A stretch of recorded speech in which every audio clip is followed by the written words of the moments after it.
Imagine writing a piece of music that could get you sent to a labor camp, or worse. One false note, one offended dictator, and your life could end. This is the story of one of the 20th century's greatest composers. Fame, fear, and a symphony that left everyone asking, was it apology or secret revenge? Dmitri Shostakovich rose fast, a child prodigy who became a Soviet celebrity by his 20s. But in the 1930s, the political temperature in the USSR turned deadly. Artists were no longer judged by critics, they were judged by party politics. The moment that changed everything was a single, unsigned newspaper editorial that called one of his operas a muddle instead of music. That article effectively blacklisted him overnight and made a private fear very public. The opera was Lady Macbeth of the Mtsensk district. Shocking, raw, popular with audiences, and apparently it angered someone powerful in the audience. 2 days later, Pravda published the anonymous attack. Rumors swirled that the opinion had Stalin's blessing. Suddenly, Shostakovich's name meant danger, not just art. He responded the only way he could, with music. In 1937, he premiered his Symphony No. 5, a colossal, emotionally raw work that everyone in the audience tried to read like a coded message. Officially, it was described as, quote, a Soviet artist's response to just criticism, end quote. But performers, critics, and later historians have argued whether the finale, triumphant on the surface, is sincere, or whether it's a carefully staged, bitter irony aimed at those who terrorized him. Well, is the applause real or a mask? The interesting part is that this piece functions at two levels. To the party, it looked like obedience. It had tonal melodies, a big, optimistic-sounding ending. To others, it suspected an inside joke, musical gestures that sound like victory but collapse into something hollow.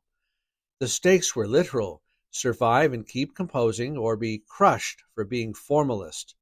Fast forward a few years. When the Nazis besieged Leningrad, Shostakovich wrote his Symphony No. 7, the Leningrad. The world premiere, and especially the Leningrad performance, became a propaganda and morale event. Musicians so starved they could barely play, rehearsing under impossible conditions, and the military actually timed artillery to silence enemy guns so the audience could hear the music. That concert was not just art, it was a public act of defiance. But even here, the story flips. A memoir published years later, a book called Testimony, painted Shostakovich as an unambiguous, private opponent of Stalin, a composer who hid resistance in notes and melodies. The snag: many scholars questioned whether the book actually reflected Shostakovich's words. The testimony controversy exploded into a debate. Was he secretly heroic, or a man simply making compromises to survive? Let's put it simply, his life became an everyday tightrope.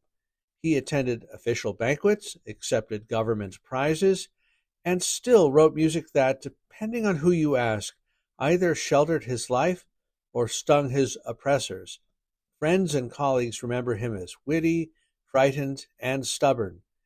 Those contradictions make him compelling, a genius who lived inside a trap, composing masterpieces that doubled as survival tools and possible secret messages. Now the argument that drives comment wars. If you listen to the Fifth Symphony's ending, some people hear catharsis, an authentic victory. Others hear resigned parody, applause forced, or a broken man. If you frame the symphony as apology, he's a pragmatist. If you hear irony, he's a subtle resistor whose greatest weapon was ambiguity itself. Well, both readings are plausible, both are human. Shostakovich's life and work were written into the politics of terror. The music is powerful because it can carry both meanings at once, survival and defiance.